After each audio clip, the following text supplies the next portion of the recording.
The most iconic piece of Western wear is undoubtedly the cowboy hat, but did you know it was invented because a man in Pennsylvania got tuberculosis? Hold on, this video's missing something.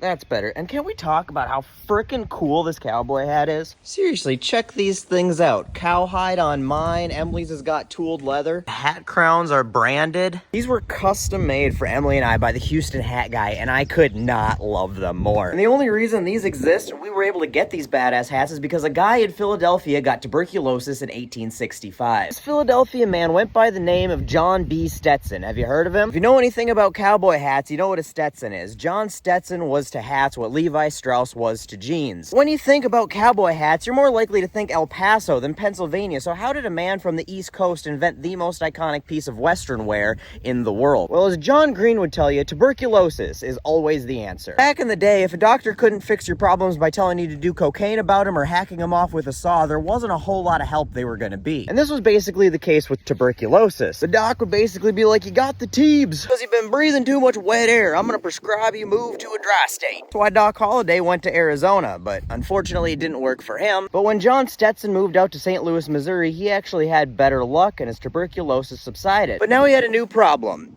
He lived in Missouri. If you've never been, I don't recommend it. It's hot. There's not a whole lot for like trees and shade, but it still rains and snows there sometimes. And when John Stetson, who was a hat maker, tried to find a hat that would make living in Missouri slightly less miserable, he found that all the hats they had to offer were horrible. So he made a hat that didn't suck called Boss of the Plains, and it went for sale in 1965. Because it was a Stetson, it was expensive. $5 in 1865, which would make it about 150 bucks today. But it was money well spent for the rugged men of the West, and by the 1870s, every cowboy had a cowboy hat. It wasn't long after people started customizing their hats into all kinds of shapes and designs to best suit their needs. So most hats now are commercially made out of the same couple materials at some factory in China, but there's still a few people out there who can custom make the hat of your dreams today. And when I say the hat of your dreams, I wasn't joking. When the Houston hat guy reached out to say he could make us a hat, he's like, if you can dream it, I can make it. The problem was I didn't even know what to dream up because I had no idea the things you could do with a hat. But he showed us some options and I could not be more ecstatic with what he came up with. So a huge thank you to the Houston hat guy. You should definitely check his stuff out. Even if you're not in the market for a hat, just go check his page out and see all the stuff that he makes because it is so cool. And if you are in the market for a hat, hit him up and see what he has to offer. He ships all over the country. Obviously, I'm in Minnesota and he's down in Houston. And if you have a hat you really love, but it's getting a little wore out, he is a miracle worker at bringing hats back to life. If you ever do talk to him, tell him you heard about him here. And if you do end up getting a hat from him, post a picture or video and tag me in it because I'd love to see what you guys end up with. Till next time.